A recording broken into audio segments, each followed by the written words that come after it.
Юлия Сухорукова, город Сыктывкар, отрывок из поэмы Гоголя «Мертвые души», из главы 3. Tchitchikov remercia l'hôtesse, l'assurant qu'il ne demandait qu'un lit. Il s'informa pourtant de l'endroit où il se trouvait. Les terres de M. Sobakevitch étaient-elles éloignées?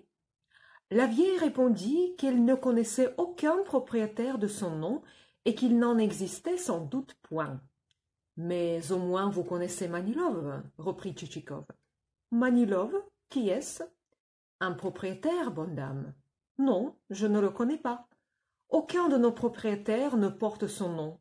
Mais alors, comment s'appelle-t-il? Bobrov, Svinine, Kanapatiev, Karpakine, Trepakine, Plechakov. Sont-ils riches? Oh non, ils possèdent qui 20, qui 30 âmes. Aucun ne va jusqu'à la centaine. Tchitchikov comprit qu'il s'était égaré en pays perdu. Sommes-nous loin du chef-lieu? À une 60aine de verstes.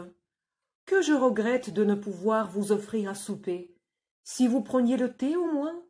Merci, ma brave dame, je n'ai besoin que d'un lit. Cela se comprend, après une si longue route. Installez-vous ici, mon bon monsieur, sur ce canapé. Fétinia apporte des draps, une couette, un oreiller. Quel temps, grand Dieu! Comme il tonne! Toute la soirée, j'ai eu un cierge allumé devant les images.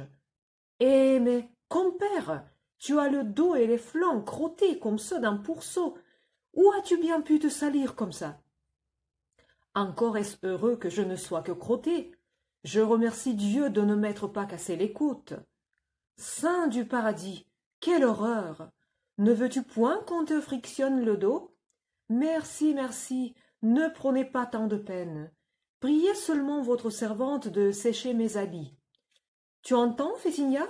Ordonna l'hôtesse, en s'adressant à la femme, qui, après s'être montrée sur le seuil une chandelle à la main, avait eu le temps d'apporter une couette et, en la tapotant à deux mains, de joncher la chambre de plumes. Tu entends, Fétinia? Prends le cafetan de monsieur et ses vêtements de dessous. Faille sécher devant le feu, comme au temps de mon pauvre défunt. Tu auras soin alors de les bien nettoyer. Entendu, madame, dit Fétinia, occupée à disposer les draps et l'oreiller. Voilà ton lit fait. Bonne nuit, mon brave, dit l'hôtesse. N'as-tu besoin de rien? Peut-être te fais-tu gratter la plante des pieds avant de t'endormir? Feu mon mari en usait toujours ainsi. Sur un nouveau refus du voyageur, la vieille dame se retira.